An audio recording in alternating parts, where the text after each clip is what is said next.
Hey, good morning everyone. I'm going to demonstrate a couple things for you today. I'm my own cook, my own prep, my own camera person, so forgive me if I adjust the camera a little bit this morning, okay? What I want to do for you is a couple of crostinis. Crostinis are similar to bruschetta.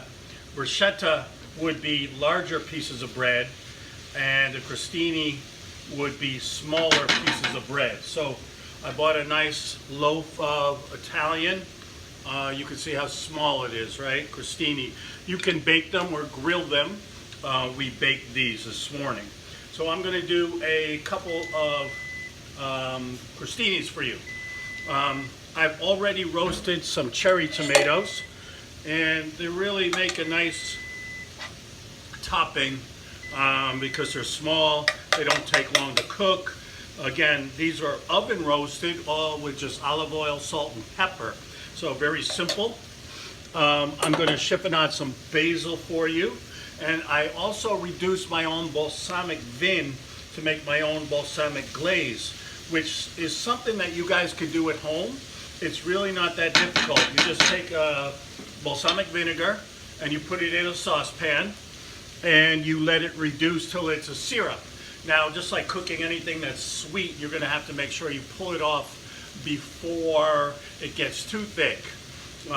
If it does get too thick on you after it cools down a bit, you can always add more balsamic. I also like, a good aged balsamic vin, as I talked about in my Italy video, could be 25 years. So when we buy a less expensive balsamic vin, we actually may have to sweeten it. And the one I'm using today, I've sweetened it with agave syrup, believe it or not. So the other crostini I'm going to make for you is goat cheese and mushroom. Right now I have my wild mushrooms sauteing with a little shallot and some butter and olive oil. I'm going to turn that down just a little bit.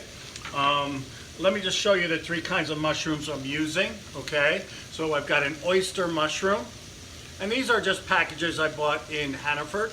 I've got a shiitake, and I've got a baby bella, okay, baby portobello. And so we want to make sure that we prep these properly. Shiitake stems are not edible. We take that off. We can pop out the stem to the baby bella, and if there's any tough spots on the oyster, we take that out as well. I'm going to slide this off the heat a little bit, and because I want to add at this point some minced garlic and thyme, and I'm going to bring you down here to the board, and I want to show you how we can do some minced garlic just like we would as if we were using an onion, right? We're going to keep that root end intact. We're going to make our slice through, and we're just going to slice it really thin.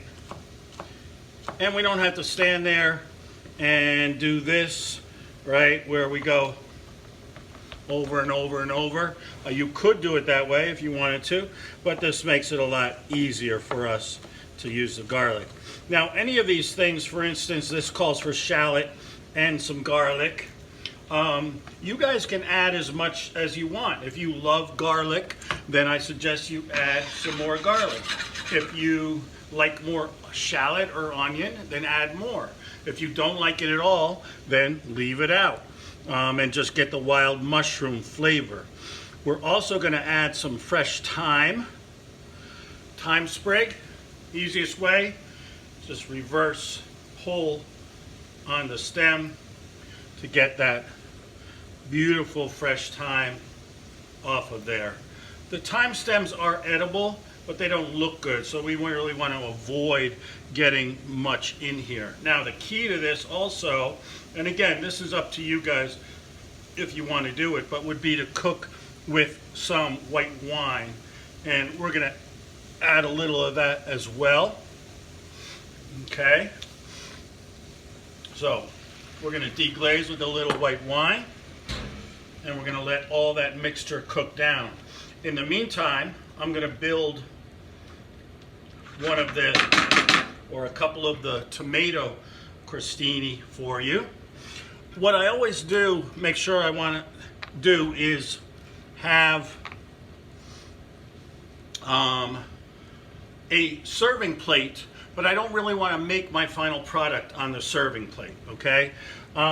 What I would suggest is we take a little bit of oil and just brush it on slightly. You could do this before you cook if you want. Then you're going to take your tomato and spread it evenly. We'll get some more in there in a minute. This is something very simple that you guys can do at home, and that's one of the reasons I picked it, right?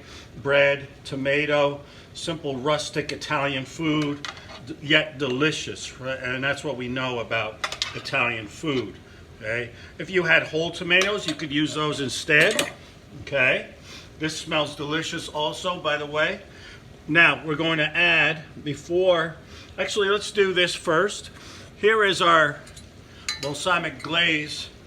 Maybe hard to see, but I'm just going to drizzle some on here. Beautiful. See how nice and syrupy that is? Just like we would get with a maple syrup. Now, to just finish these off, what we're going to do is take our basil, roll it, remember, and we're going to chiffonade. Ribbon cut, real thin. So we have a beautiful garnish on top, and we just hit it like that with our basil chiffonade. And voila, we're going to take our plate. We'll get our 3 pieces off that we're using for our mushroom, and we'll plate these up.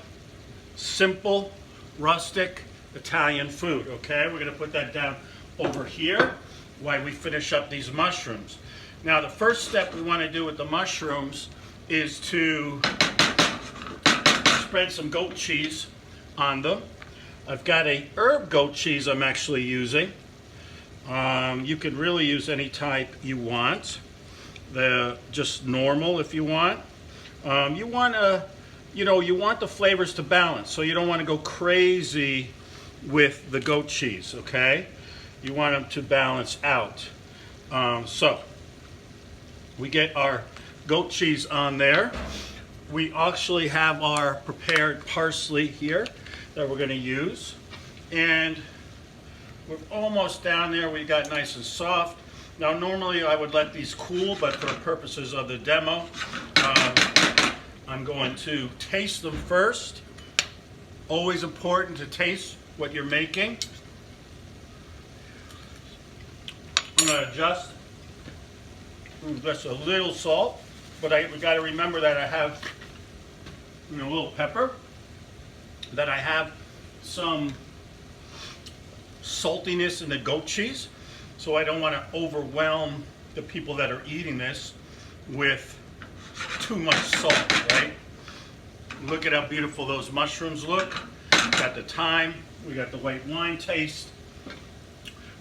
We're gonna shut that off. I'm just gonna take a spoon.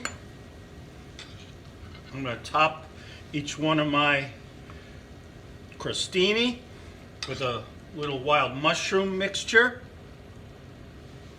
as you can see.